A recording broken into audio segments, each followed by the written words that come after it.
Alex PH. Alex PH. A ver, ¿quién es Alex PH? Los casos más oscuros de los media. Videos con historias perturbadoras. Momentos aterradores transmitidos en televisión. Bueno, podríamos ver este, ¿no? Los casos más oscuros de los media. Muchachos, el día de hoy vamos a reaccionar a los casos más oscuros de los media. Es un video de Alex PH y la verdad me llama mucho la atención, así que vamos a darle. Di que tienes Instagram y TikTok. ¿Por qué? ¿Cuáles son los casos más oscuros y aterradores de Lost Media? En esta segunda parte vamos a continuar explorando archivos para descubrirlo. En mayo de 1989, un show británico llamado Bullseye transmitió un episodio que no tardaría en desaparecer. Ahora, para darnos una idea, el formato del show era simple. 3 equipos de 2 personas competían lanzando dardos mientras respondían preguntas. Bien, pues John Cooper fue uno de los concursantes durante este episodio. Era un hombre que no tenía nada de especial, pero esta noche tenía algo de suerte con los dardos. En un punto del juego, Jim Bowens, el presentador del show, qué miedo esa cosa, amigo. John le pregunta acerca de uno de sus pasatiempos. You've got an unusual hobby, John, haven't you? Oh yes, the scuba diving. The scuba diving. Well, apparently it's the place to do it down there, isn't it? Well, we've got the deep water where you can sort of swim over mountains and all sorts. En el clip John dice que le gusta ir a bucear, pero verán, había algo que estaba ocultando, algo que nadie imaginaba. Ahora, poco después, John y su compañero obtienen el puntaje más bajo de todos. Jim les da una oportunidad más, pero estos no pueden hacerlo y se van a casa sin nada. Todos olvidaron el episodio. Solo se conservó este fragmento, pero no fue por accidente. Verán, en realidad este Lost Media sería una pieza clave de algo más siniestro. Cuando el episodio desapareció, muchos se preguntaron por qué, y la respuesta vino de años atrás. Ahora, en 1988, John Cooper fue sentenciado a 16 años de prisión por más de 30 robos. ¡A la mierda! Un criminal más, pero años después, en los 2000, la policía descubrió algo. Verán, una unidad especial para revisar casos antiguos sin resolver comenzó a ver los que estaban archivados, y uno de estos los llevó a John. Este caso era de 1985, 4 años antes de que John concursara en Bullseye. En este año, los hermanos Richard y Helen Thomas estaban en su granja. Esta noche John estaba merodeando y llevaba días acechándolos sin que ellos supieran. Poco después John entró con una escopeta listo para robar. En cuanto cruzó por la puerta, fue directo a los hermanos, y sin pensarlo se deshizo de ellos. Luego de esto provocó un incendio para borrar toda evidencia de lo que había pasado. Así que cuando los bomberos llegaron, solo encontraron los cuerpos de los Thomas. Poco después descubrirían que ambos fallecieron debido a impactos de un arma, pero jamás supieron cómo sucedió. Ahora, durante años... Escaló muy rápido esto, ¿no? La teoría fue que los hermanos planearon esto como su despedida, y el caso quedó sin resolver. Pero por otro lado, John seguía libre, así que continuó con sus crímenes durante años. En 1989, y apenas unas semanas después de su aparición en Bullseye, John salió con su escopeta. Estaba acechando en un sendero, esperando a cualquier persona que intentara disfrutar de una caminata tranquila. ¡Qué mierda! Pero verán, este sendero estaba justo a un lado de la zona donde John iba a bucear. Justo la misma zona de la que habla en el clip que vimos. Pero esa tarde Peter y Wenda Dixon, que estaban de vacaciones, fueron esas personas desafortunadas que pasaron por ahí. Cuando cruzaron por el punto donde John estaba, este saltó y los amenazó. Les ordenó darles sus tarjetas bancarias, los pines y su dinero. Peter le entregó 300 libras, pero eso no fue suficiente, así que John levantó su escopeta y acabó con ellos. Durante los siguientes años, John continuó así, hasta que en marzo de 1992... Hermano, pero con una escopeta, o sea, es demasiado sádico eso, porque, o sea, una pistola pues te lanza la bala, ¿no? Y te atraviesa y tal. Pero una escopeta hace mierda, porque salen un montón de perdigones. Y eso, hermano, es muy turbio, huevón, o sea... Todo cambió. Un día John emboscó a 5 adolescentes en un campo. Los amenazó y se llevó a 2 chicas del grupo para luego abusar de ellas. Hasta aquí John seguía confiado que jamás lo atraparían. ¡A la mierda! Ese tipo está loco. Lo que no esperaba eran las nuevas tecnologías forenses que llegarían en los 2000. Así que unos años después, en 2006, cuando John ya estaba encerrado, las pruebas archivadas del caso revelaron más. Había restos de ADN de John. Y cuando analizaron los objetos de John, descubrieron que había una mancha de sangre de Peter Dixon en su escopeta y unos shorts que John tenía en casa. Pero luego encontraron fibras de su ropa y guantes. Estas coincidían con fibras halladas en la escena del fuego de los Thomas y el lugar donde encontraron los cuerpos de los Dixon. Y otra prueba era un retrato hablado. Era de un hombre que usó la tarjeta de Peter en 1989. Pero poco después de todo esto, la policía descubrió que John había participado en el show de Bullseye. Y cuando compararon el retrato hablado con el video de John, confirmaron todo. Su rostro coincidía con el del retrato. Gracias a esto, John recibió una condena más grande. Fue diagnosticado como un psicópata. Únicamente queda un fragmento del episodio de Bullseye, y el resto del programa donde John aparece jamás se ha vuelto a ver.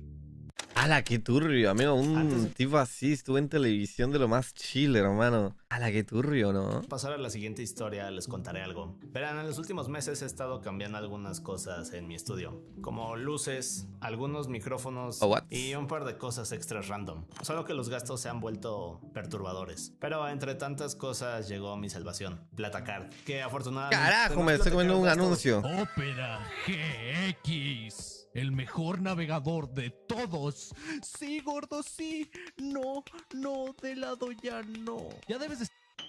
Es octubre de 1999. Uy, un año después de que nací. A ver. Los del extremo sur de Fort Worth notaron algo extraño en el aire. Un olor repugnante. Carajo. Este olor invadía hogares, calles y escuelas. Luego de días, los residentes, que estaban preocupados, contactaron a las autoridades. Querían saber qué ocurría. Pero, ¿de dónde venía este olor? Verán, en una esquina de un vecindario cercano estaba Mexia, un supermercado que había sido abandonado. Mexia. El edificio donde estaba era propiedad de una familia de Laos. Ahora, Mexia sirvió durante años a su comunidad, pero ahora estaba pudriéndose lentamente. Los videos del Mexia parecen sacados de los backrooms. ¡A la mierda, qué miedo! Vacíos, hubo un gran silencio. ¿Esto serán imágenes reales, hermano? Sí parece muy backrooms, ¿eh? Parecen sacados de los backrooms. Es decir, pasillos ¡Qué vacíos, piola! hubo un gran silencio y la imagen de un sitio que está agonizando. Las personas a cargo se fueron debido a que el negocio quebró, dejando toda la mercancía en el interior. Y ahora estaba en descomposición. Los productos refrigerados como carne y el pescado ahora estaban en descomposición. Oye, pero es muy raro que dejen como si, no sé, como si huyeran, ¿no? Como si hubieran huido a que simplemente haya fracasado su negocio. Si tu negocio fracasa, no dejas todas las cosas ahí así como así. Las rematas por último, ¿sabes? La vendes a lo más barato posible, pero de que la vendes. Y al final en un supermercado siempre va a haber cosas de que la gente va a querer comprar, ¿sabes? Y obviamente si está en remate, pues con más razón. Entonces está bien raro eso de que se hayan ido así nomás y dejado todo, ¿sabes? Me suena más como que huyeron de algo. La leche y otros productos lácteos explotaron debido al proceso de fermentación. A la mierda. El aire adentro era irrespirable debido al olor y los gases de la descomposición. Qué asco, ¿eh? Cuando las autoridades llegaron, el Mexi estaba lleno de gusanos, qué asco, ratas y otros insectos. Uy, qué asco, amigo. No, sí, eso debe ser un desastre. Llevaba alrededor de 3 meses deshabitado. Durante los siguientes días, el Departamento de Salud declaró al sitio como un peligro para la salud. No tardaron en crear un plan de limpieza. Pensaron en demoler el lugar, pero pronto se dieron cuenta que esto sería un error. Verán, debido a las ratas e insectos, amigo, demoler el... de Chile hay las ratitas. El edificio sería arriesgado. Si lo hacían, entonces todas estas plagas terminarían dentro de las casas vecinas. Es por eso que el departamento tuvo que hacer un plan B. El nuevo plan era entrar y limpiar todo a mano. El equipo entró con tanques de oxígeno, trajes especiales para material peligroso, y luego comenzaron a embolsar y quitar la comida podrida. La limpieza comenzó en noviembre y tomó poco más de 2 semanas de trabajo intenso. El siguiente paso fue fumigar, pero esto no fue fácil. Verán, no solo había que caminar entre miles de insectos y ratas, la mierda, sino que el equipo de limpieza más tarde dijo que era imposible ver a unos metros adelante. Esto debido a las miles de moscas que cubrían el aire. Todo el proceso de desinfección tardó 1 mes. Ahora, para diciembre el edificio estaba vacío, pero hay quienes dicen que luego de todos estos años aún hay un olor extraño. Años después la propiedad fue comprada y convertida en otra tienda. Muchos de estos videos que has visto fueron de un documental de History Channel y otros que han sido rescatados con los años. Pero esto apenas es la Uy, fuera de juego yo pensé que eso era video sí, amigo, la verdad. Pensé, y justo iba a decir, amigo, qué bueno para estos canales que la IA existe porque les permite como que reconstruir cosas, ¿no? Basado en imágenes y así. Pero aparentemente no, weón. Verán, hubo una gran cobertura en los noticieros. Durante esta se grabaron decenas de horas de metraje del edificio antes de la limpieza. Todos estos mostraban el verdadero estado del Mexia, pero muchos de estos continúan perdidos. A algunas personas aseguran que durante la cobertura recuerdan haber visto videos donde las ventanas del Mexia estaban negras. Esto debido a las miles de cucarachas que... ¡Qué asco! Así que solo imaginemos por un momento la situación. Es decir, el olor en verdad debió haber sido asqueroso. Hasta hoy solo unos pocos clips han salido a la luz y lo demás sigue perdido.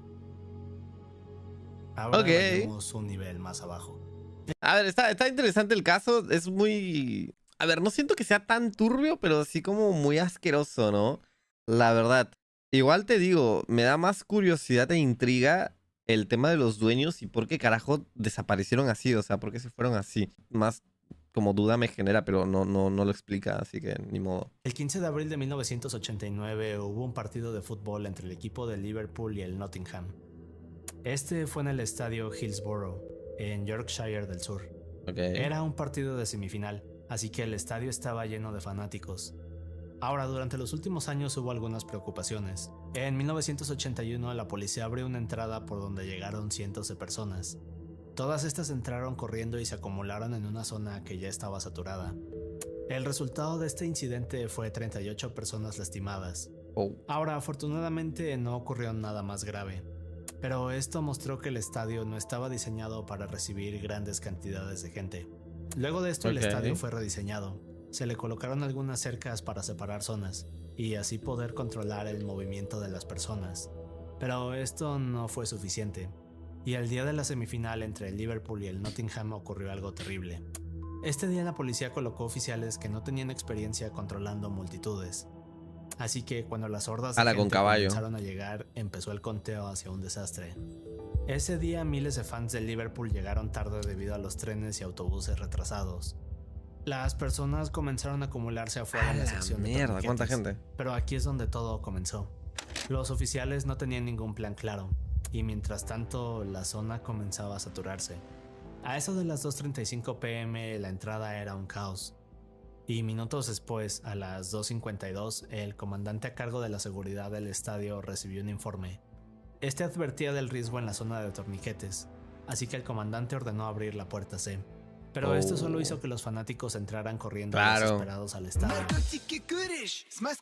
Aproximadamente 2,000 personas entraron a las gradas mientras el partido comenzaba, y a partir de aquí la situación solo empeoró. Solo habían pasado 4 minutos del partido cuando todo sucedió.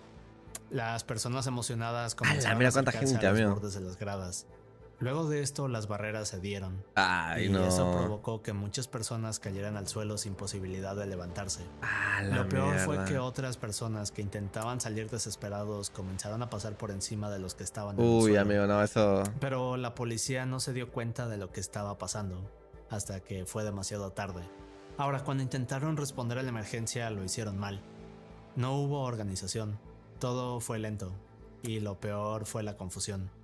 Verán, la policía creyó que los fans que intentaban huir estaban invadiendo la cancha, así que los empujaban de vuelta a las áreas peligrosas, lo que ocasionó que fallecieran. En total, 97 personas perdieron la vida y 766 resultaron heridas. El partido fue detenido a las 3:06 p.m., pero para entonces el daño ya estaba hecho. Después del incidente, la policía intentó manipular la narrativa. Dijeron que todo había sido culpa de los fans. El comandante aseguró que los fans habían forzado la entrada. Esta versión de la policía salió en los periódicos, pero luego ocurrió algo extraño. Verán, el estadio Hillsborough era famoso por su sistema de vigilancia. No solo tenía una gran cantidad de cámaras, sino que varias de estas apuntaban hacia la entrada. Esas cámaras pudieron haber grabado las fallas de seguridad, pero luego dijeron que varias de estas no habían grabado nada. Las no estaban. Pero Roger Holdsworth, un técnico de video que estuvo a cargo de las cámaras ese día, salió años después, diciendo que no era cierto. Dijo que ese día él mismo vio las cámaras funcionando. También contó que horas después de la tragedia tuvo que extraer las cintas de las cámaras. Esto para evitar que fueran borradas automáticamente. Las guardó en un armario para protegerlas, pero poco después 2 de estas cintas desaparecieron. Al día de hoy siguen siendo un lost media. Muchos creen que ahí está la verdad, pero nadie ha podido explicar quién se llevó esas 2 cintas y por qué. Lo que ves Pues es obvio, ¿no? Un metraje que se logró rescatar y salió a la luz con los años. Así que claramente la policía mintió. Pero estos son apenas la superficie. Verga. Se dice que hay más videos y documentos. En estos se muestran las fallas de seguridad de los túneles, gradas y tras el incidente. Estos siguen perdidos. Ahora, por otro lado, se descubrió que muchas de las declaraciones fueron editadas por la policía, lo que podría confirmar que hubo un encubrimiento. Pero eso jamás se podrá saber hasta que aparezcan esas cintas.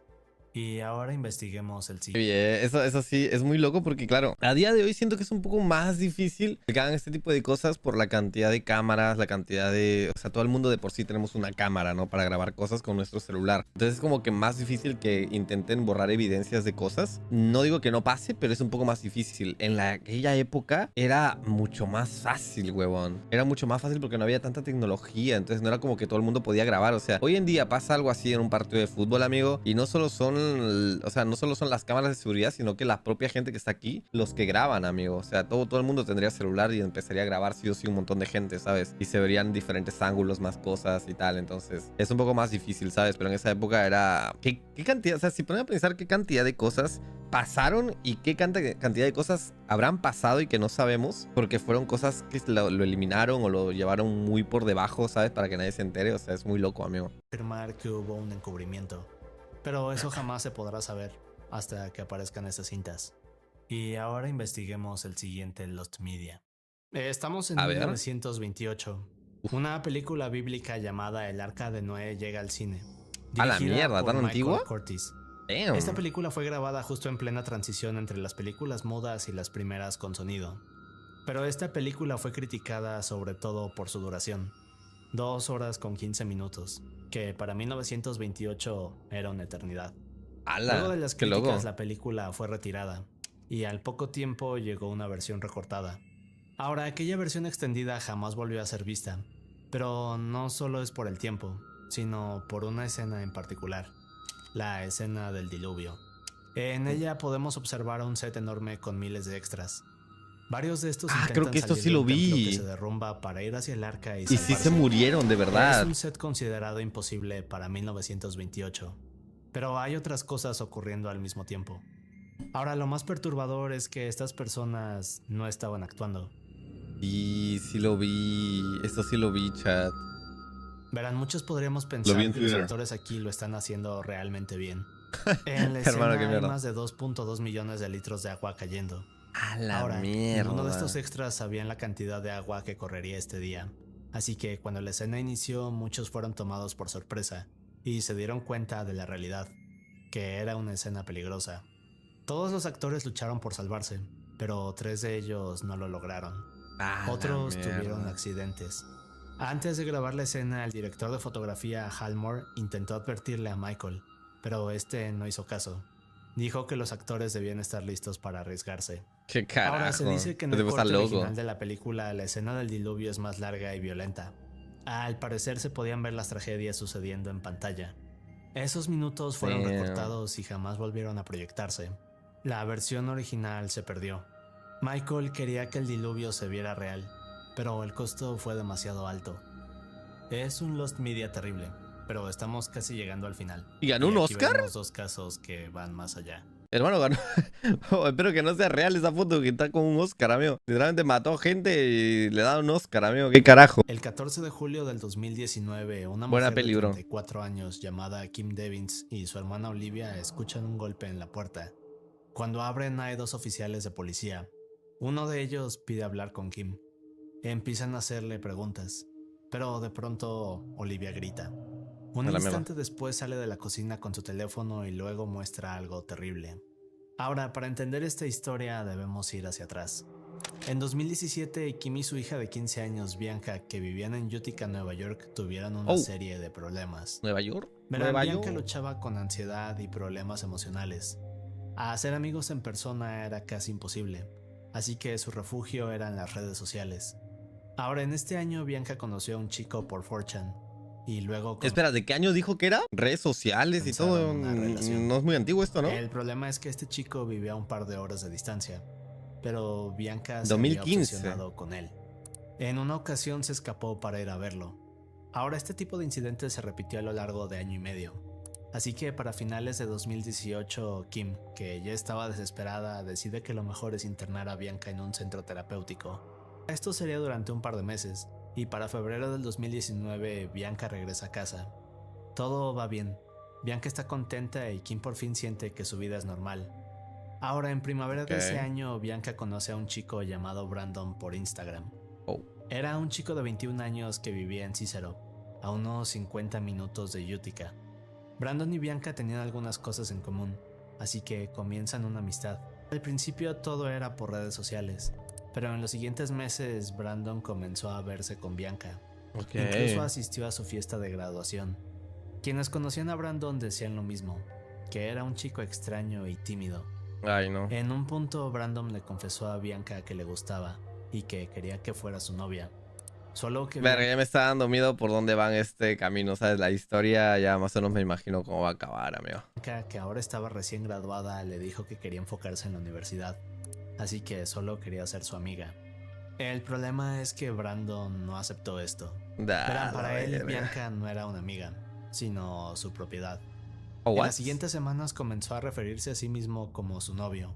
Esto era una señal de alerta que muchos ignoraron, y nadie imaginaba lo que ocurriría después. Para verano de este mismo año las cosas se fueron calmando. Brandon y Bianca tuvieron un par de pláticas donde dejaron las cosas claras. Brandon aceptó que Bianca no estaba interesada en él, o por lo menos es lo que le hacía creer a ella. En julio de este año, Bianca queda de verse con un chico llamado Alex en un concierto que se haría en Queens, que estaba a unas 4 horas de distancia. Ahora Brandon se ofreció a llevarla, aún sabiendo que vería a este chico llamado Alex. No parecía molestarle, así que el 13 de julio ambos salen en la camioneta de Brandon. Cuando llegan al sitio encuentran a Alex, y luego comienza el concierto. Durante todo parece normal, hasta que Bianca y Alex se toman de la mano y luego se dan un beso. Brandon no dijo nada, pero Bianca nota su cambio de humor. Estaba callado y frío con ella. Poco después el concierto termina. Bianca se sube al asiento de atrás de la camioneta de Brandon, mientras él pone la dirección de regreso en su teléfono. En el camino Bianca toma el teléfono, abre Discord y le cuenta a sus amigos lo bien que la pasó con Alex. Luego dice que Brandon se molestó con ella, pero piensa que no tiene por qué preocuparse. Es decir, apenas unos días atrás habían dejado las cosas claras. Minutos después se queda dormida, y eso nos lleva de regreso al 14 de julio. En esta fecha, a las 7 de la mañana, Kim y su hermana Olivia escuchan un golpe en la puerta. Del otro lado estaban los oficiales, y cuando pasan a la casa comienzan a preguntarle por Bianca. Ahora, Kim no entendía qué pasaba, pero uno de los oficiales le dice que hace unos minutos habían recibido una llamada de Brandon, donde decía algo inquietante. Pero mientras explican esto, Olivia comienza a gritar y sale corriendo para mostrarle su teléfono. Y cuando todos ven lo que hay, no pueden creerlo.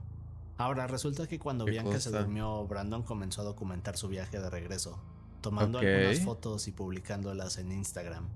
Por ejemplo, el último que hizo... Espera. Acá dice: This is your life and it's ending 1 minute. Amigo, esta es tu vida y está acabándose 1 minuto en cada minuto, vaya. Pero esto parece de una canción, esto, la verdad. Tomando algunas fotos y publicándolas en Instagram. Por ejemplo, el último que hizo esa noche fue poner la frase de una canción que decía: aquí viene el infierno, es redención. ¿Ves? Son frases de canciones, amigo. Luego cambió su biografía para poner su fecha de cumpleaños y la fecha de esta noche. Más adelante, cuando estaba a unos 10 minutos de la casa de Bianca, se desvió para detenerse en un camino aislado. Aquí apagó el motor, se bajó y abrió la puerta para despertar a Bianca. Brandon empezó a gritarle y a confrontarla. Le reclamaba por lo que pasó con Alex en el concierto. Oye, pero la dopó, no me quedó claro, nomás se quedó dormida la chica. Ahora Bianca le dijo que ese no era asunto suyo, ya que lo habían hablado y que él mismo había aceptado que solo serían amigos. Pero Brandon perdió el control, así que tomó un cuchillo y se fue contra ella. Minutos después, Brandon tomó su teléfono ¿De dónde y sacó un comenzó a tomar cuchillo? fotos de Bianca. Una de estas la envió al servidor que Bianca compartía con sus amigos. Ni Luego llamó cagando. a su abuela. Hey, Grandma, it's Brandon. I hope I would be able to reach you, but I guess I'm not able to. So I know this is going to come as kind of a surprise, at least to you. It isn't to me. But I killed someone today. I killed my girlfriend. Well, she's supposed to be my girlfriend, but she cheated on me, and I just. Inmediatamente después de esto llamó al 911. Confesó lo que acababa de hacer y dio su ubicación. Cuando colgó se fue hacia Bianca y la arrastró para ocultarla debajo de una lona. Aquí se tomó más fotos de él al lado de ella. Durante la noche tomó fotos para documentar todo. Estas se hicieron virales en minutos. Y una de estas fotos fue la razón por la cual Olivia había gritado. No. Ahora, mientras esto pasaba, Brandon hizo una fogata para deshacerse de su computadora. Pero más tarde, cuando la policía llegó, intentó desvivirse con su cuchillo. Solo que no pudo hacerlo. Luego del incidente fue llevado a un hospital donde tardó en recuperarse. Pero una vez que lo hizo fue arrestado. Brandon se declaró inocente. Dijo que había tenido una laguna mental y que ni siquiera supo qué había pasado. Tiene acá la cicatriz, huevón, del cuello. En los siguientes días los investigadores descubrieron que había planeado todo cuidadosamente. En su teléfono había una lista de pasos a seguir y en su computadora el historial de búsqueda, el cual reveló que Brandon preguntaba cómo debía ser el crimen sin ser atrapado. Pero de todo esto, la pieza de evidencia más aterradora fue lo que Brandon hizo momentos antes de todo. Verán, cuando estacionó el vehículo mientras Bianca dormía, puso su teléfono en el tablero del auto, grabando el ángulo exacto donde ocurrió el ataque. En 2021, Brandon recibió su sentencia, solo que las autoridades enviaron aquel video a varios noticieros. Así que cuando la familia de Bianca se enteró de esto, decidieron demandar a la oficina fiscal por difundir aquel video. Y luego de esto fue eliminado del disco duro de las autoridades. Pero eso no descarta las otras copias que se enviaron, y que se dice siguen guardadas en los archivos de noticieros. Es un Lost Media que esperemos jamás salga a la luz. Hasta ahora hemos visto piezas oscuras, pero es momento de explorar el Lost Media más oscuro de este video. Puta, qué turbio eso, igual. Muy... O sea, es como lo típico que te dicen tus padres de que siempre tengas cuidado con quien andes, ¿sabes? O sea, si sea de amigos o lo que sea. O incluso haciendo creer a alguna persona si tienes interés o no en esa persona. Porque nunca sabes, o sea, no debería pasar, ¿sabes? O sea, pero nunca sabes qué tipo de persona es, ¿sabes? Entonces es como que da miedo, weón. O sea, vivimos en un mundo tan cagado, tan jodido, amigo, que realmente uno tiene que andar como alerta de todo y con mucho cuidado de con quién conoce, ¿sabes? Literalmente. El 2 de julio del 2014, una chica de 18 años llamada Brooke Slocum publicó un anuncio en Craigslist. Solo pedía algo de dinero en efectivo. Ahora, el anuncio pasó días sin respuesta, pero el 12 de julio a eso de las 10:08 p.m. Brooke recibió un correo electrónico. Es enviado por un hombre que se hace llamar Mike Hart. Era una respuesta a otros anuncios que Brooke había publicado en esos mismos días. Verán, Brooke ofrecía encuentros íntimos a cambio de dinero, pero no era su decisión. De acuerdo con sus amigos, Brooke era presionada a hacerlo por su novio Charles Opener de 25 años. Charles siempre la acompañaba a estos encuentros, pero ocurriría algo que no esperaban. Verán, en el último correo que llegó a las 10:59 p.m., Mike le propone a Brooke reunirse esa misma noche. Brooke, que estaba desesperada por dinero, acepta. Así que sale junto con Charles al parque Jason, en Wyoming, Michigan. A la medianoche la pareja llega. Mike aparece minutos después. Ahora, para Charles y Brooke este sería un encuentro más, hasta que algo cambia. Mike toma a Brooke, la ata y la mete a empujones a su auto. Ahora Charles intentaba ayudar, pero Mike se va encima de él. Segundos después, Charles queda en el suelo sin vida. Mike arrastra el cuerpo cerca del bosque y lo oculta para asegurarse que nadie lo encuentre. Poco después sube al auto y se lleva a Brooke. Pasan unos días sin saber nada, hasta que alguien reporta el auto abandonado.